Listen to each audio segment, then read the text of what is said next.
खुलुमबाय आंनि मुलुगनां बड' निउस चेनेलाव गासिखौबो गोसो गोथारै बरायहरनाय जाबाय। बे समाव आं नोंथांमोननि सिगाङाव फुंबिलिनि मोननैसो खौरां लाना फैलायबाय। अन्नानै भिडिअखौ जोबजासिम फारि फारि नायलांदो।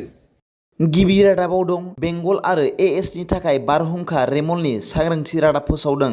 बेंगलाव रबिबारखालि कलकाताजों लोगोसे खोला बेंगलाव मोनसे गाहाय नारसिनथाय ओनसोला गिख्रंथाव बारहुंखायाव महर लानो हागौ, जायनि जाहोनाव गोबां अखा हागोन आरो घन्टासेयाव 80 किल'मिटार गोख्रैथिजों बार बारगोन। मख'नो गोनां बावदि आसामावबो फैगौ रबिबार आरो समबाराव गोबांनिफ्राय जोबोद रोजा अखा आरो गोख्रों बार बारगोन होनना बोथोर बिगियाना फोरमायदों।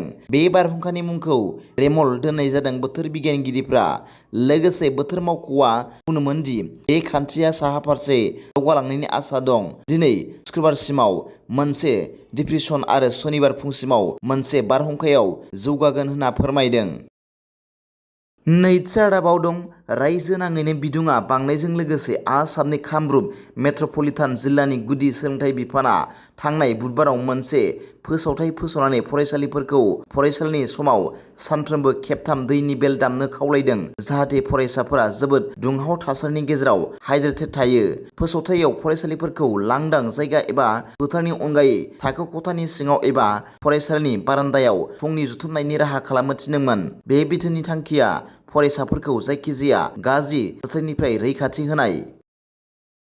थामथि रादाबाव दं अरुणाचल प्रदेश रायजो सुबुं मोनथाय आय'गआ चांलां जिल्लायाव बिसायख'थि मावख'गिरिफोरनि बेरेखायै सासे सुबुंनि नंखाय भटार आइडिनि सायाव जेबो राहा लायैनि थाखाय सासे आइजोआ होनाय अजदनि सायाव संदानदों आरो सरखारनि बेरेखायै मैया सोमावसारदों। आइजोआ थांनाय बोसोरनि जुन दानाव बिसायख'थि आय'गनो अजद होदोंमोन दि चांलां जिल्ला बिसायख'थि मावख'गिरि आरो बिसायख'थि रेबथुमनाय मावख'गिरिया बै सुबुंनि बेरेखायै राहा लायाखैमोन, जायनि सायाव थगायनानै नंखाय भटार सिनायथि बिलाइ लानायनि दाय दंमोन।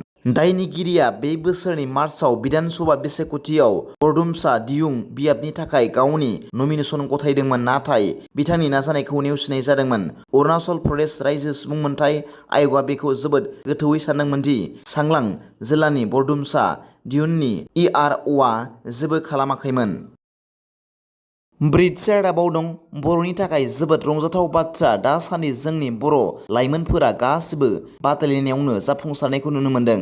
खौरां मोननाय बायदिब्ला आसाम स्टेट नैथि रेंकिं बेडमिन्टन टुर्नामेन्टआव क'क्राझारनि साथाम गेलेगिरिफोरा सेथि राउन्डआव देरहादों। आन्डार 15आव सानै प्रिय रन्जन मुसाहारि, कमल ब्रह्म आरो आन्डार 13आव बिबास ब्रह्मआ देरहानानै नैथि राउन्डनि मेचखौ गेलेगासिनो दं होनना मिथिनो मोन्दों। दिनैनि फुंबिलिनि मोननैसो खौरांफोरा दा बेखिनिल'मोन। भिडिअखौ मोजां मोनदोंब्ला आंनि बे मुलुगनां बड' निउस चेनेलखौ अन्नानै साबस्क्राइब खालाम। जायफ्रा गोदानै नायदोंब्ला एसेनोसै, गोजोन्थों।